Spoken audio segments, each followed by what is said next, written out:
BEd द्वितीय वर्ष के सभी छात्रों को प्यार भरा नमस्कार। आज का विषय अंडरस्टैंडिंग द सेल्फ, जिसका प्रकरण है लचीलापन धारण करने के उपाय। तो इसमें पिछले व्याख्यान में हमने आपको बताया था कि जो है रेजिलियंस क्या होता है, लचीलापन, और किस प्रकार से उसको धारण करते हुए समाज में अपना सामंजस्य हम स्थापित कर पाते हैं। तो आज हम आपको बताएंगे कि लचीलापन धारण करने के लिए हम कौन कौन से ऐसे उपाय करें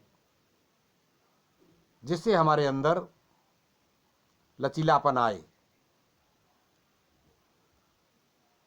कोई भी जो बिल्कुल कठोर वस्तु होती है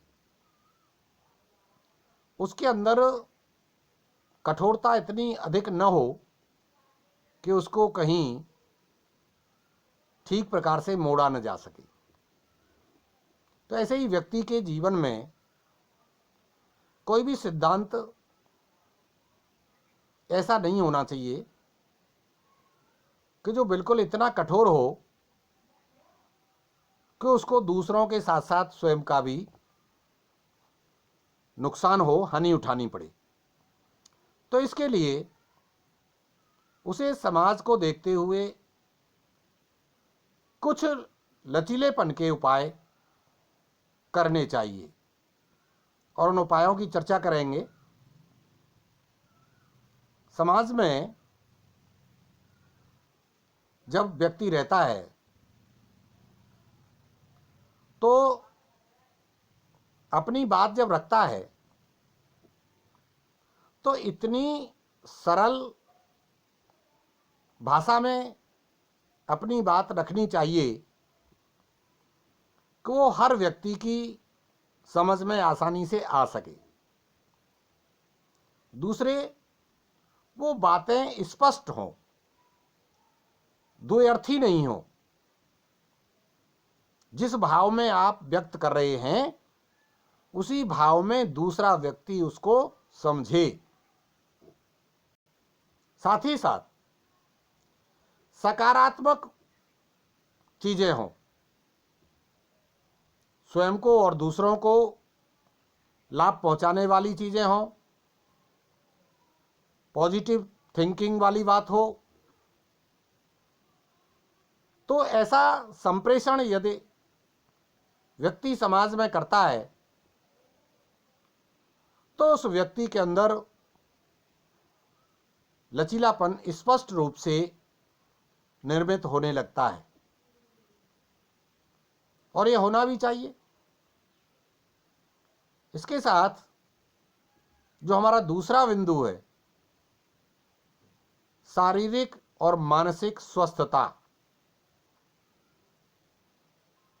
देखिए, यदि व्यक्ति शारीरिक रूप से, मानसिक रूप से अस्वस्थ है, बीमार है, तो वह समाज के अंदर अपने को हीन महसूस करने लगता है। साथ ही साथ जब शारीरिक रूप से कमजोर है, बीमार है, तो अपनी बीमारी को देखेगा या समाज के कार्यों को देखेगा। इसलिए व्यक्ति अस्वस्थ होने के साथ उसके अंदर एक कुंठा की भावना, हीन भावना उत्पन्न हो जाती है।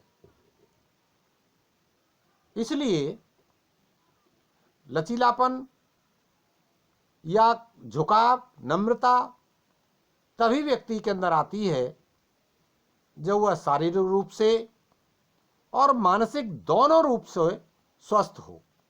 यदि सुस्त होगा तो वह प्रसन्न भी रहेगा, और जब प्रसन्न व्यक्ति होता है तो तो उसके अंदर बहुत बड़ा झुकाव आ जाता है।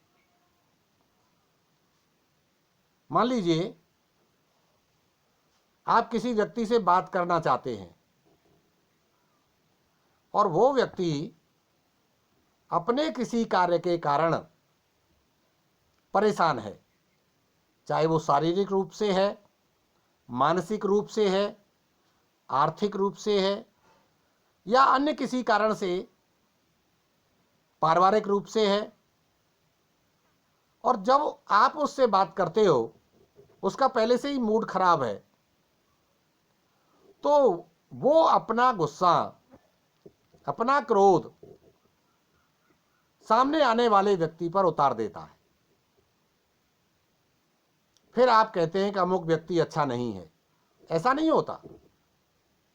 और वही व्यक्ति जब स्थिति सामान्य हो जाती है तो ठीक प्रकार से बात करने लगता है। इसलिए जो अस्वस्थता है वो लचीलेपन के लिए घातक है। तो इसमें शारीरिक मानसिक रूप से व्यक्ति को स्वस्थ होना बेहद आवश्यक है। आगे इसका जो उपाय है, मिलनसार जीवन। देखिए, हमारे जो है समाज में बहुत से सारे व्यक्ति ऐसे होते हैं जो किसी से मिलना जुलना पसंद नहीं करते, किसी के साथ बैठना पसंद नहीं करते। Deserve nature. लेकिन समाज में इस तरह का व्यवहार अच्छा नहीं रहता। कोई भी व्यक्ति आता है, आप उसका आदर सत्कार करते हैं, उसके साथ मिल बैठ करके अपने सुख दुख को बांटते हैं, उसका सुख दुख सुनते हैं, तो व्यक्ति के साथ मिलना जुलना जब होता है तो निश्चित रूप से लचीलापन आपके अंदर आता है। क्योंकि जब व्यक्ति से संपर्क हो जाते हैं तो झुकाव अपने आप ऑटोमेटिक रूप से हो जाता है। इसलिए व्यक्ति को मिलनसार होना चाहिए। व्यक्ति का आदर भाव करिए, व्यक्ति के साथ प्रेम का व्यवहार करिए। और देखिए, सबसे बड़ी बात, कोई भी व्यक्ति आपके पास आता है, आप उसको कुछ न दें, सिर्फ इतनी सी बात कह दें कि आइए बैठिए, पानी पीजिए, चाय पीजिए और खाना बनवाएं क्या, तो व्यक्ति आपसे कहेगा नहीं नहीं नहीं, सब कुछ ठीक है, मैं तो आपसे मिलने चला आया। तो वो व्यक्ति भी खुश रहता है और आपका फर्ज भी पूरा हो जाता है, जबकि आपने उसको कुछ भी नहीं दिया लिया। तो इसलिए व्यक्ति का जो जीवन है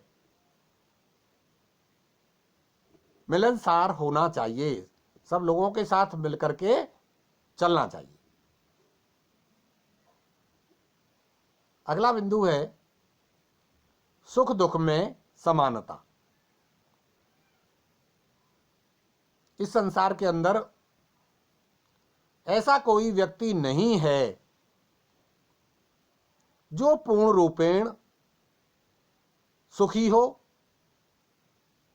अथवा 100% दुखी हो। सुख दुख का एक जोड़ा है और जो हर व्यक्ति के जीवन में आता है, चाहे व्यक्ति अमीर हो, गरीब हो, अधिकारी हो, चपरासी हो, साधारण किसान हो, मजदूर हो, कोई भी व्यक्ति हो, हर व्यक्ति के जीवन में सुख दुख जरूर आता है। तो व्यक्ति को सबसे पहले ये बात सोचनी है कि जब सुख आता है तब भी वो सामान्य रूप से अपना जीवन जिए, और दुख आता है तब भी उसको स्वीकार करके जीवन में सहज भाव से रहे और उसको परमात्मा का दिया हुआ मान ले। तो उसके अंदर एक लचीलापन, किसी चीज को सहन करने की क्षमता धारित हो जाती है। इसलिए आवश्यक है कि व्यक्ति को सुख दुख में समान रूप से रहना चाहिए, क्योंकि इस रोग से कोई वंचित नहीं है। आज आपके साथ कोई दुख है, कल दूसरे के साथ कोई दुख है, कल आप सुखी हैं, परसों कोई दूसरा सुखी है। तो हर व्यक्ति के जीवन में उतार चढ़ाव आता रहता है। इसलिए इसमें समानता का व्यवहार व्यक्ति को करना चाहिए। इसके बाद जो है, सुख दुख के साथ साथ दयालुता और उदारता। व्यक्ति के जीवन में दयालु भाव, जीवों के प्रति दयालु बनना, प्राणी मात्र जो इस संसार में है उसको बेवजह कष्ट न पहुंचाना, उदार, ऐसा नहीं है किसी को कष्ट पहुंचाएं, किसी की सहायता नहीं करें, किसी के साथ परोपकार नहीं करें। जितनी आपकी क्षमता है उस क्षमता के अनुसार आप समाज में सहयोग करें, दयालुता की भावना रखें, उदारता की भावना रखें। लोगों के प्रति सहयोग की भावना, तो निश्चित रूप से आपका मन मस्तिष्क प्रसन्न होता है और किसी के दुख दर्द में भी आप शामिल हो जाते हैं। किसी की सहायता करना बहुत बड़ा सुख है। तो एक तरह से व्यक्ति को दयालुता का और उदारता का भाव अपने अंदर धारण करना चाहिए। इसका जो नेक्स्ट बिंदु है वो है विवादों से दूरी। अब देखिए, यहां सबसे बड़ी बात है कि कुछ लोग ऐसे होते हैं जो विवाद बनाए रखते हैं, न किसी बात का तूल बना देना, जो बात नहीं है उसे भी बना देना और विवाद उत्पन्न करना, झगड़ा उत्पन्न करना। ये समाज में इस तरह की प्रवृत्ति बहुत अधिक पाई जाती है। तो जितना भी हो सकता है अपने विचारों से, सकारात्मक सोच से, अपनी भलाई से जितना भी हो सकता है आप पारिवारिक, सामाजिक और जो आर्थिक किसी भी प्रकार का विवाद है, और जहां तक हो सके उस विवाद से दूरी बना लें। चाहे आपको थोड़ा बहुत हानि क्यों नहीं हो, तो आपके अंदर लचीलापन उत्पन्न रहेगा। यदि आप छोटी छोटी बात को पकड़ के बैठ जाते हैं तो निश्चित रूप से मानसिक रूप से तनाव आपके अंदर हो जाता है। इसलिए कभी भी छोटी मोटी चीजों को पकड़ के न बैठे, और जहां तक संभव हो कि इसमें कोई विवाद हो सकता है उससे दूर रहें, बचें। तो अपने सामाजिक जीवन में सुख चैन से आप रह सकते हैं, लचीलापन अपने अंदर ला सकते हैं। नेक्स्ट बिंदु, तनाव से मुक्ति रहें।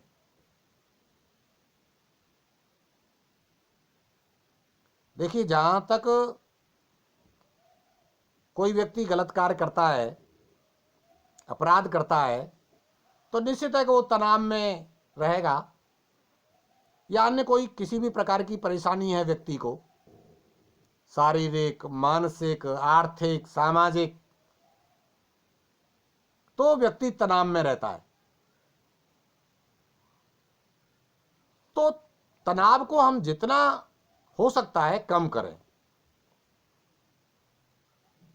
और ये मान करके उसे स्वीकार करें कि भाई ये जो स्थिति है मेरे ही साथ नहीं, अन्य लोगों के साथ भी है। यदि मुझे सही प्रकार से जीवन जीना है तो निश्चित रूप से तनाव को दूर करना ही पड़ेगा, अन्यथा अपने जीवन को आर्थिक रूप से, सामाजिक रूप से, पारिवारिक रूप से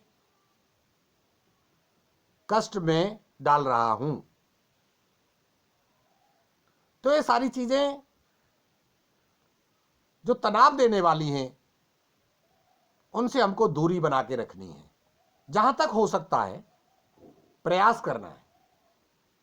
यदि तनाव रहित रहेंगे तो आप प्रसन्न रह सकते हैं और लचीलापन आपके अंदर आ सकता है। आगे हम बढ़ते हैं तो आप देखते हैं कि परिवार के लिए आजकल व्यक्ति समय नहीं देता।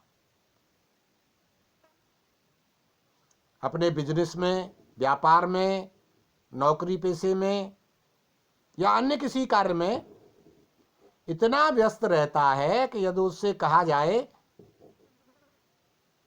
कि भाई साहब कुछ समय निकाल लो, समय मेरे पास है ही नहीं, बहुत जल्दी है, मैं बहुत जल्दी में हूं,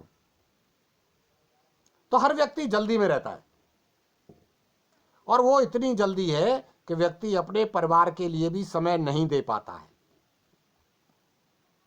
जब व्यक्ति परिवार के लिए समय नहीं दे पाता है तो परिवार से धीरे धीरे उसकी दूरी बढ़ती चली जाती है और एक समय वो आता है कि वो काफी दूर चला जाता है। जब दूर चला जाता है तो संबंधों में दरार आना प्रारंभ हो जाता है। इसलिए व्यक्ति को चाहिए कि जितना भी संभव हो सकता है अधिक से अधिक समय निकाल करके अपने परिवार को समय देने का प्रयास करे, उनके हालचाल लेने का प्रयास करे और इस तरह का व्यवहार करे कि वो उनके सुख दुख में शामिल हो, तो उसके अंदर लचीलापन प्रारंभ हो जाता है। इसके साथ साथ समाज में हर प्रकार का व्यक्ति होता है, उसे एक दूसरे के सहयोग की आवश्यकता होती है, एक दूसरे की मदद की आवश्यकता होती है। लेकिन व्यक्ति का जो आजकल का आचरण है वो व्यक्ति दूसरों के दुख को और बढ़ाना, व्यक्ति अपने दुख से दुखी नहीं, दूसरों के सुख से दुखी है, तो वो परेशान रहता है। यदि व्यक्ति समाज में रहकर के दूसरों का सहयोग करता है तो स्वयं भी उसको प्रसन्नता होती है और दूसरे लोगों को भी प्रसन्नता होती है।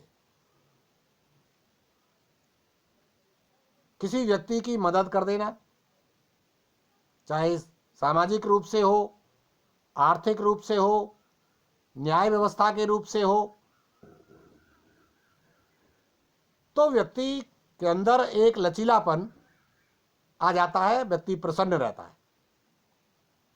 तो ये दोनों सहयोग की भावना, मदद करने की भावना, ये उसके अंदर निश्चित रूप से होनी चाहिए। यदि इस तरह की भावनाएं रहेंगी तो निश्चित रूप से आदमी प्रसन्न रहता है और लचीलापन उसके अंदर स्वयं ही आता चला जाता है। आगे नवीन ज्ञान से जो है हम अद्यतन रहें, नया ज्ञान जो आया उसे सीखते रहें, संसार में क्या हो रहा है, नवीन तकनीकी क्या आई है। यदि हम नई नई चीज़ों को सीखते रहते हैं, समाज के नियमों को, विज्ञान के नियमों को, प्राकृतिक नियमों को, संसार के अंदर क्या हो रहा है, राजनीति क्या है, तो इन सारी चीज़ों से यदि आप रिफ्रेश होते रहते हैं, उनके नवीन ज्ञान को प्राप्त करते रहते हैं, तो आपके अंदर एक कॉन्फिडेंस, एक विश्वास आता है, जिससे लचीलापन आपका बढ़ने लगता है। क्योंकि जिस चीज के बारे में हम नहीं जानते हैं, उस चीज के बारे में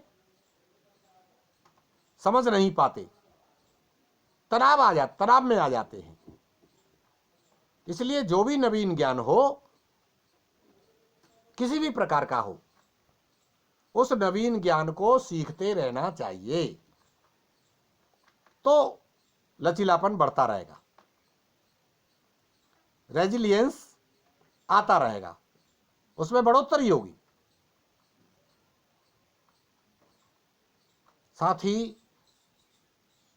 जो मानवता है, मानवता के गुण हैं, उन मानवता के गुणों का, मूल्यों का विकास करना,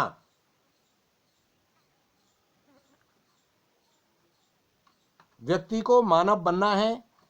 और मानव मनुष्य तभी कहलाता है जब उसके अंदर मानवता के गुण हो, उसका मूल्य हो। जब मानवीय मूल्यों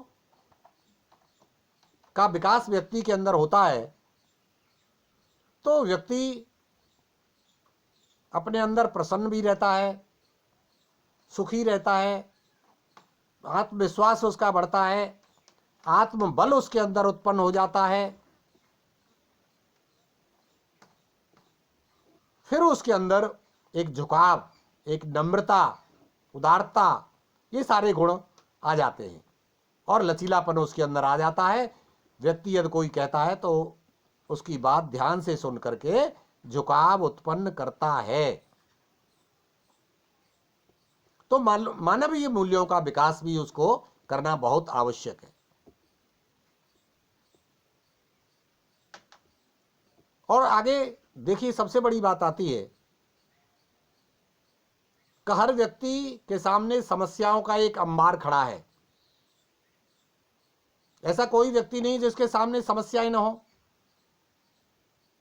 लेकिन हम अपनी समस्याओं से घबरा जाते हैं, चुनौती को स्वीकार नहीं करते।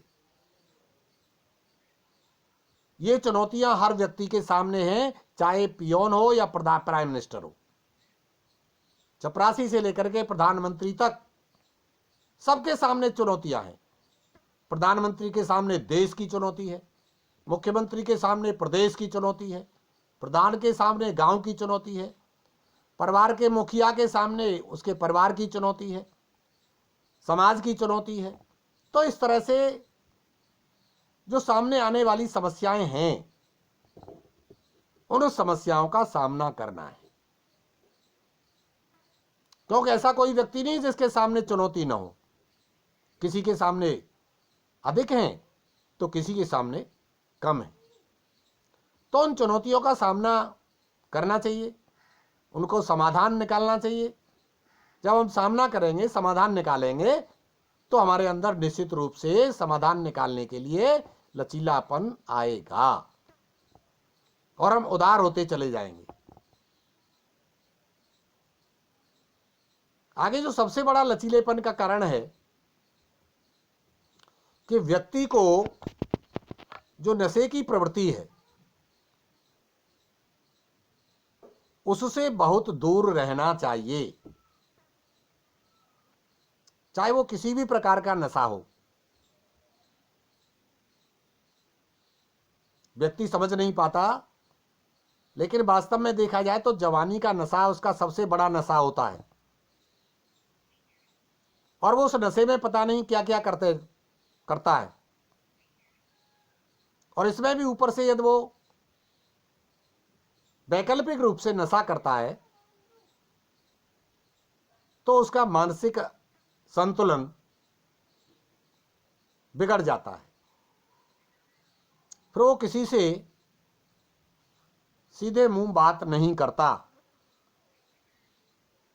इसलिए इस नशे की प्रवृत्ति से व्यक्ति को दूर रहना चाहिए।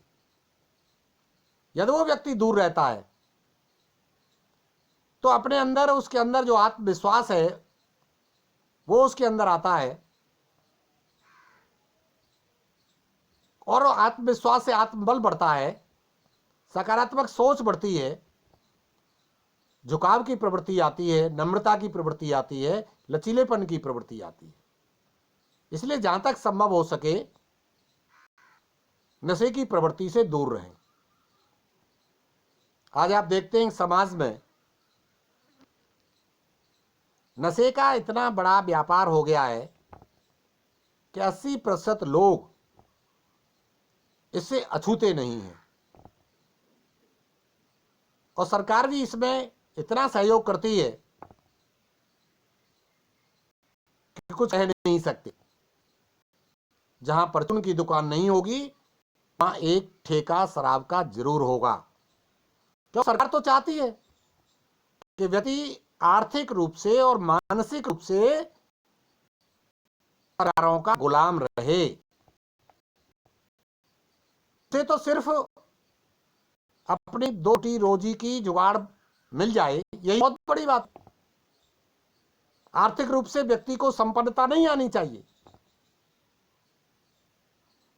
क्योंकि आर्थिक रूप से संपन्नता आने के बाद, ठीक प्रकार से शिक्षित होने के बाद आप सरकार से अपना अधिकार मांगते हैं, रोजगार मांगते हैं, और सरकार दे नहीं पाती, क्योंकि उन्हें, सरकार को तो स्वयं भ्रष्टाचार में लिप्त होने के कारण सारा पैसा स्वयं ही एकत्रित करना है।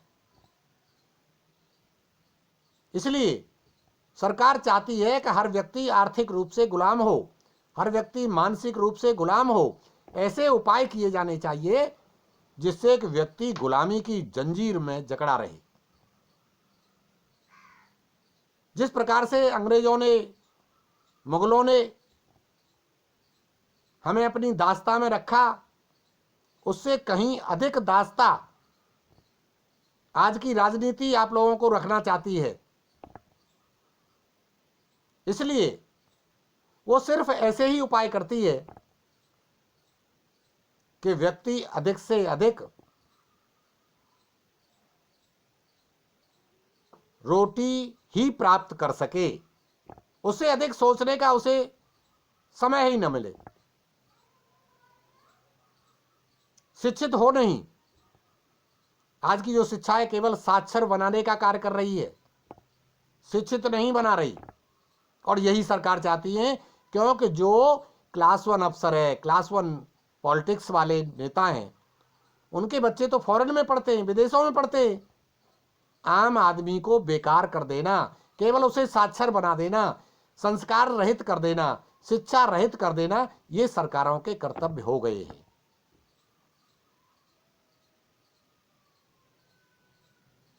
तो जो आसुरी प्रवृत्ति है, हमारी नशे की प्रवृत्ति है, इससे व्यक्ति को दूर रहना चाहिए। सरकार चाहे तो इसको सब कुछ कर सकती है, लेकिन करना नहीं चाहती। हम आंख बंद करके ऐसी सरकारों को वोट देते हैं। हम व्यक्ति के लिए वोट नहीं देते, अपनी जाति के आधार पर, धर्म के आधार पर, अपने नजदीक संबंध के आधार पर वोट करते हैं, तो हमें परेशानियों का सामना तो करना ही पड़ेगा। आगे व्यक्ति के अंदर लचीलेपन के लिए आवश्यक है कि उसके अंदर जो भी अवगुण हैं उन अवगुणों का त्याग कर दे। चोरी करने की प्रवृत्ति है, भ्रष्टाचार की प्रवृत्ति है, किसी को कष्ट पहुंचाने की प्रवृत्ति है, तो इस तरह के जो भी अवगुण उसके अंदर हैं उन सारे अवगुणों को अगर वो त्याग कर देता है तो उसके अंदर लचीलापन स्वयं ही आ जाता है, झुकाव आ जाता है, नम्रता आ जाती है, ईश्वर के प्रति लगाव आ जाता है। आप देख रहे हैं कि लोग ईश्वर की पूजा तो करते हैं लेकिन ईश्वर को नहीं मानते, उसके मंदिर से ही चोरी करके ले जाते हैं। और व्यक्ति जब चोरी करता है तो सिर्फ और सिर्फ व्यक्ति से छिपाता है। वो ये नहीं समझता कि परमात्मा सब जगह है, वो मुझे देख रहा है, लेकिन नहीं, वो तो किसी व्यक्ति से उस बात को छिपा रहा है कि किसी व्यक्ति को पता नहीं चले, यदि पता चल गया तो वो अमुक उसके मालिक से बोल देगा। वो ये सोचता ही नहीं कि ईश्वर भी कहीं है, वो देख रहा है। कहने का तात्पर्य, वैसे ईश्वर को मानता है, उसकी पूजा करता है, लेकिन अपने अवगुण को ये नहीं देखता इसको भी ईश्वर देख रहा है। तो ऐसे व्यक्तियों के अंदर लचीलापन कहां से आएगा? तो जितने भी अवगुण हैं, अवगुणों की संख्या आप जानते हैं सैकड़ों में है। किस किस अवगुण की गिनती की जाए, अपनी जितनी जो अवगुणों की संख्या है उसमें से जितना हो सकता है उनका त्याग कर दे। सुख चैन से रहना है तो अवगुणों का त्याग करना ही पड़ेगा। जीवन जीने की कला सीखनी ही होगी। और ये कहना जितना आसान लगता है उतना कठिन भी है, क्योंकि हम समाज में रहते हैं, समाज की स्थिति बड़ी विकृत है। उसमें रहने के लिए बहुत बुद्धि विवेक से कार्य करना पड़ता है। इसके बाद जो हम समाज के अंदर अपना कार्य प्रारंभ करते हैं तो उस कार्य को जो हम कर रहे हैं या जो करना चाह रहे हैं उसमें जितना जानते हैं और उससे अधिक सीखना है। जो कार्य करने की क्षमता है उसमें और अधिक वृद्धि करनी है, कुशलता हासिल करनी है। आप कोई कार्य करिए, सिलाई कढ़ाई बुनाई पढ़ाई लिखाई या अन्य कोई व्यापार है, बिजनेस है, नौकरी है, तो उस कार्य में आप पूरा अपना तन मन धन लगा दें और इतना लगा दें कि आपकी कुशलता बढ़ती हुई चले जाए। आप इतने कुशल हो जाएं कि यदि रात के अंदर भी एक अंधेरे में भी आपसे उस कार्य को करने के लिए कह दिया जाए तो आप तुरंत करने के लिए तैयार हो जाएं, क्योंकि हम इस कार्य को तो आंख बंद करके कर देते हैं। इतनी कुशलता आपके अंदर होनी चाहिए।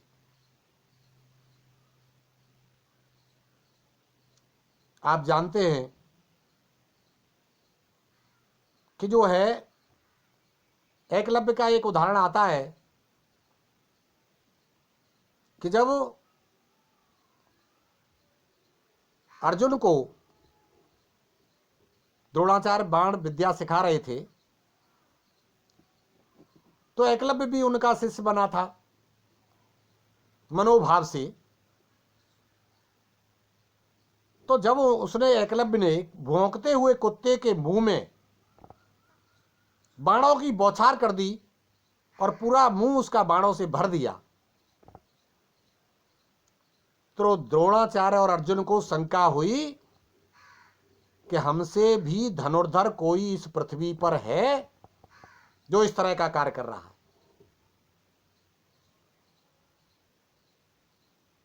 तो उसने अपनी जो कुशलता थी उसमें वृद्धि की।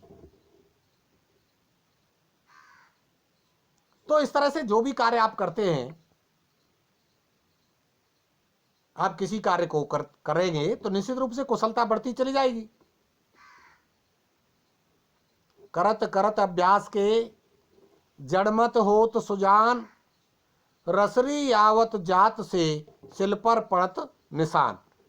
रस्सी बड़ी सॉफ्ट होती है, पत्थर बड़ा कठोर होता है, लेकिन फिर भी बार बार के अभ्यास से रस्सी का ऊपर जाना नीचे आना, ऊपर जाना नीचे आना, बार बार इस तरह से होता है तो पत्थर में भी निशान लग जाते हैं। क्यों कहते हैं कि एक अभ्यास एक ऐसी चीज है जो कार्य की कुशलता में वृद्धि करता है। तो जो भी आप कार्य करते हैं उसमें कुशलता आपको होनी चाहिए, तो निश्चित रूप से कोई तनाव आपके अंदर नहीं होगा, लचीलापन आपके अंदर होगा। तो आज जो हमने समाज में रहने की कला, जीवन जीने की राह एक लचीलेपन के उदाहरण के साथ